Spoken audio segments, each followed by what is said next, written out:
Hello friends, வாழ்க வளமுடன். இன்றைக்கி நம்ம ஏரி வவ்வால் மீன் அதை எப்படி ஃப்ரை பண்ணுறதுன்னு பார்க்கலாமா? அந்த ஏரி வவ்வால் ரொம்ப சாஃப்டாக இருக்கும். இது அப்போ அது மட்டும் இல்லாமல் அது எண்ணெயாக ஊற்றும். அதுவே நெய் மாதிரி உருகி வரும். நிறைய எண்ணெயே குடிக்காது ஃப்ரெண்ட்ஸ். இந்த மீன் வறுத்து சாப்பிட்டா ரொம்ப டேஸ்ட்டாக இருக்கும். இதுக்கு நான் மிளகாத்தூள், தனி மிளகாத்தூள், மஞ்சத்தூள், கடலை மாவு, லெமன் பாதி, அப்புறம் சால்ட்டு. லெமன் பாதி எடுத்து வச்சுருக்கேன். சால்ட் தேவையான அளவுக்கு போட்டுக்கணும். அதுக்கப்புறம் சால்ட்டுக்கு அப்புறம் கூட இன்னொன்று முட்டை. ஒரு முட்டை போட்டிருக்கேன். எதுக்குன்னா, முட்டை போட்டோன்னா அடிப்பிடிக்காமல் தோசைக்கல்லில் அடிப்பிடிக்காது. முட்டையும் கலந்து ஃப்ரை பண்ணோன்னா. நிறைய பேர் இந்த மாவெல்லாம் போடாமல் பெப்பர் போட்டு வறுக்கும்போது இன்னும் கண்டிப்பாக முட்டை போட்டு தான் ஆகணும். அப்போ தான் அடி பிடிக்காமல் வரும். இந்த எல்லாத்தையும் என்ன பண்ணணும், ஒரு பேஸ்ட்டு மாதிரி கலந்துக்கணும் ஃப்ரெண்ட்ஸ். நம்ம எடுத்து வச்சுருக்கிற மிளகாத்தூள், தனி மிளகாத்தூள், மஞ்சத்தூள், உப்பு, எலுமிச்சம்பழம் சாறு, அப்புறம் வெறும் பூண்டு போடுங்க, அல்லது இஞ்சி பூண்டு பேஸ்ட்டு, இதெல்லாம் போட்டு கலந்து விட்ருங்க ஃப்ரெண்ட்ஸ். இது எல்லாமே காரம், உப்பு உங்களுக்கு எவ்வளோ தேவையோ அந்தளவுக்கு கலந்துக்குங்க. அதில் என்ன பண்ணணும், இந்த சாந்து மாதிரி கலக்கி வச்சுருக்கோம் இல்லையா, அது நம்மளுடைய தேவையான அளவு காரம் வச்சு நீங்கள் போட்டுக்கோங்க. லெமனுக்கு பதிலாக சிலர் புளி தண்ணி ஊற்றுறாங்க, சிலர் தயிர் சேர்த்துக்கிறாங்க. உங்கள் விருப்பம். எது வேணால் அந்த புளிப்புக்கு. புளி போட்டோன்னா ரொம்ப கருப்பாக ப்ரௌன் ஆகும்.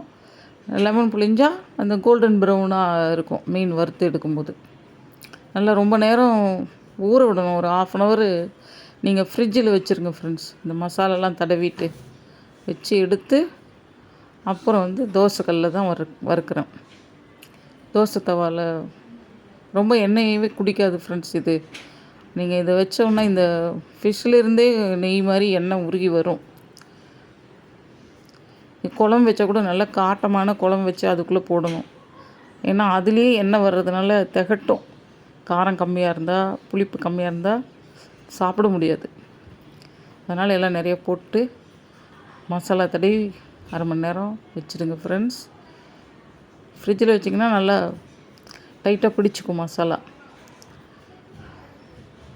நல்லா தடவி விட்டுட்டு வச்சுட்டு அதுக்கப்புறமா எல்லா இடத்துலையும் கவர் ஆகிற மாதிரி தடவிடுங்க.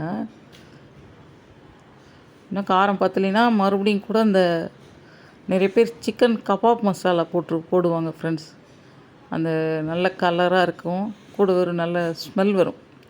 நல்லாயிருக்கும் அந்த ஸ்மெல்லு. நான் இன்றைக்கி ரெட் சில்லி தான் போட்டிருக்கேன் ஃப்ரெண்ட்ஸ். இப்போ நம்ம ஃப்ரை பண்ண போகிறோம். நிறைய எண்ணெயெல்லாம் குடிக்காது. இப்போ ஹீட் பண்ண தோசை தவாவில் எண்ணெய் ஊற்றிக்கிறோம் ஃப்ரெண்ட்ஸ். ஒரு 2-3 ஸ்பூன் எண்ணெய் ஊற்றுக்கணும். ஒரு தடவை எண்ணெய் ஊற்றுனது தான் ஃப்ரெண்ட்ஸ் இந்த ஏரி வவ்வால் அவ்வளோ ஆயில் அதிலேருந்தே வருது, உற்பத்தி ஆகி வர்ற மாதிரி.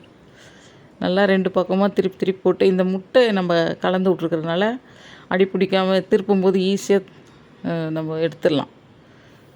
இல்லாட்டி இந்த சில சமயம் அடி பிடிக்கும். ரொம்ப சாஃப்டாக இருக்கிறதுனால கொஞ்சம் திருப்பி போடும்போது மட்டும் உடையாமல் பார்த்து திருப்பி போடுங்க. 2 தடவை 3 தடவைக்கு நல்லா திருப்பி போட்டு பார்த்துக்கிட்டே இருந்தோன்னா தான் ஒரு பக்கம் ரொம்ப செவந்துராதபடிக்கு நல்லா பார்த்து 2 பக்கம் மாற்றி போட்டு எடுக்கணும் ஃப்ரெண்ட்ஸ். நல்லா ஹைலே வச்சுக்கலாம், ஒன்றும் ஆகாது. ஸ்டவ் நல்லா ஹைலே வச்சு நம்ம வறுத்து எடுக்கலாம். அப்படியே எல்லா பீஸையுமே போட்டு நம்ம வறுத்துட்டு வெந்துருச்சுன்னா அந்த வெந்ததை மட்டும் அந்த ஆயிலெல்லாம் கொஞ்சம் வடிகிறதுக்காக ஓரமாக எடுத்து வச்சுட்டு நடுவில் புது மீனை போடணும். இது மாதிரியே ஒன்றொன்றையும் மாற்றி வறுத்து எடுத்தாச்சு ஃப்ரெண்ட்ஸ். இப்போ தான் இந்த ஏரி வவ்வால் ஃப்ரை ரொம்ப சூப்பராக வெந்திருக்கு. நான் வந்து ஃபிஷ் ஃப்ரைக்கு வந்து இன்றைக்கி வந்து என்ன செஞ்சுருக்கேன்னா, ஒயிட் ரைஸ் செஞ்சுட்டு ஒயிட் ரைஸ் கூட நல்லா மிளகு போட்டு தக்காளி ரசம் வச்சுருக்கேன் ஃப்ரெண்ட்ஸ்.